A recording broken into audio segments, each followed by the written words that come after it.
اوڑھنی اوڑھ لیں, چادر وغیرہ لیں, اور جو ان کا جسم ہے وہ اس طرح نظر نہیں آنا چاہیے.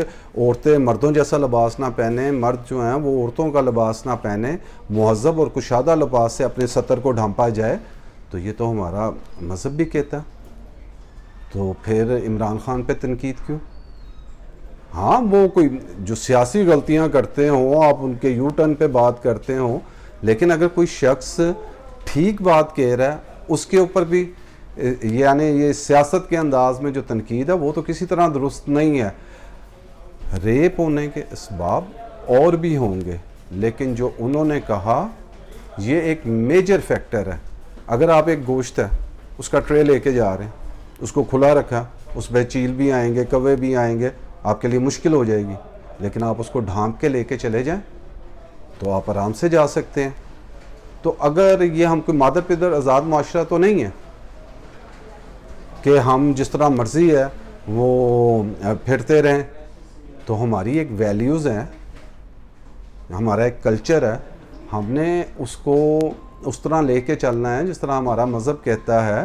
اور خاص طور پہ اب ان پہ اس طرح تنقید وزیر اعظم پہ شروع کر دینا کہ ان کی ماضی کی چیزیں جو ہیں وہ تصاویر جو ہیں وہ سوشل میڈیا پہ لگانی شروع کر دی گئی ہیں, اور کہا گیا ہے کہ جی یہ تو پلے بوائے ہیں, ماضی میں یہ کرتے تھے. تو یاد رکھیں آپ کے ساتھ جو بیٹھا ہوا ہے وہ کتنا گنہگار ہے. یہ تو آپ کیا اس کا فیصلہ کر سکتے ہیں؟ یہ تو رب نے فیصلہ کرنا کہ اللہ تعالیٰ اسے توبہ کی توفیق دے دے اور وہ توبہ کر لیں.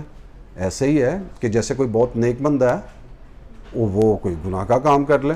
ابھی جو یہ مدرسے کے اندر بچے کے ساتھ جو واقعہ پیش آیا مفتی صاحب نے کیا, مفتی عزیز الرحمان نے, تو آپ دیکھ لیں وہ ساری زندگی اگر کوئی یہ سامنے چیز نہ آئے تو لوگ کہیں وہ ایک مفتی ہیں, وہ ایک عالم دین ہیں, وہ نیک ہیں. کوئی ان سے پوچھے گا تو وہ کہیں گے جی یہ تو ہر وقت پڑھ رہے ہوتے ہیں, درس دے رہے ہوتے ہیں. لیکن کب کس کی کہاں پکڑ ہے اور ہم کیسے گناہ گار ہیں, اور رب نے ہمارا پردہ رکھا ہوا ہے تو لوگوں کے بھی پردے رہنے دیں. اور اس طرح کی چیزیں کہ ماضی میں وہ کیا تھے, اور پھر جمائمہ کے ٹویٹس کا لگانا کہ وہ کہتی ہیں کہ میں تو اسے عمران خان کو جانتی تھی جو کہتے ہیں کہ جو ہے مردوں کی آنکھوں کو ڈھانپنا چاہیے عورت کو نہیں. تو اس طرح کے ٹویٹس لگا دینا. تو یاد رکھیں کہ کوئی بھی بندہ ہے اس کو رب کب توفیق دے دے. وہ کہتے ہیں نا کہ every saint has a past and every sinner has a future. تو یہ کبھی بھی ہو سکتا ہے کہ کس کے ساتھ کیا ہے اور کیا چیز نہیں ہے.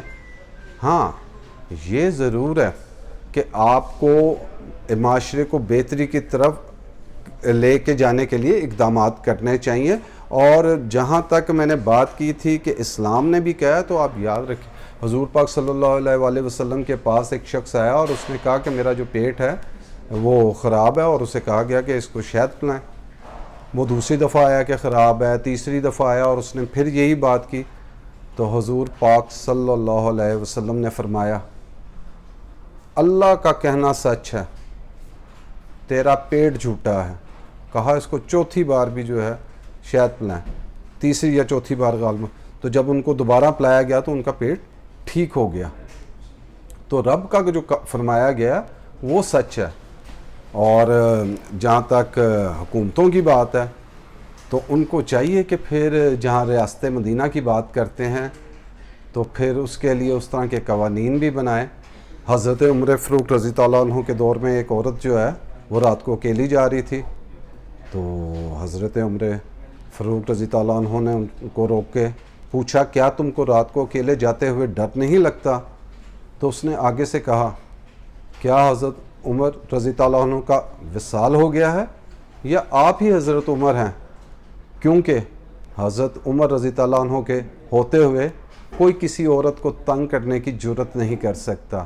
تو ضرورت اس امر کی ہے کہ جو ریاست ہے اس کی بھی ذمہ داری ہے کہ وہ قوانین کو بنانے نہیں ہیں, اس پہ عمل درآمد بھی کرانا ہے.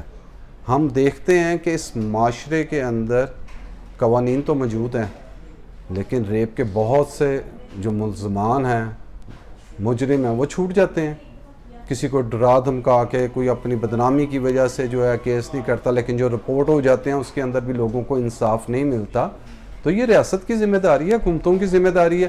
آپ دیکھیں کہ آپ موٹر سائیکل پہ لوگ جاتے ہیں، آپ نے ان کو ہیلمٹ بنانے تھے، آپ نے اس کی عملداری کو یقینی بنایا، اور آج ہر موٹر سائیکل والا جو ہے وہ ہیلمٹ پہن کے جا رہا ہے. گاڑیوں میں لوگ بیلٹ نہیں لگاتے تھے، آپ نے کہا جی جو ڈرائیور کرے گا اس نے بیلٹ مسٹ لگانی ہے، لوگوں نے بیلٹ لگانی شروع کر دی.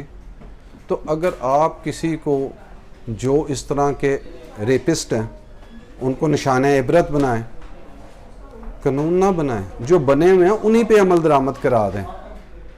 آپ اس چیز کو یقینی بنائیں، عورتوں کو تحفظ دیں.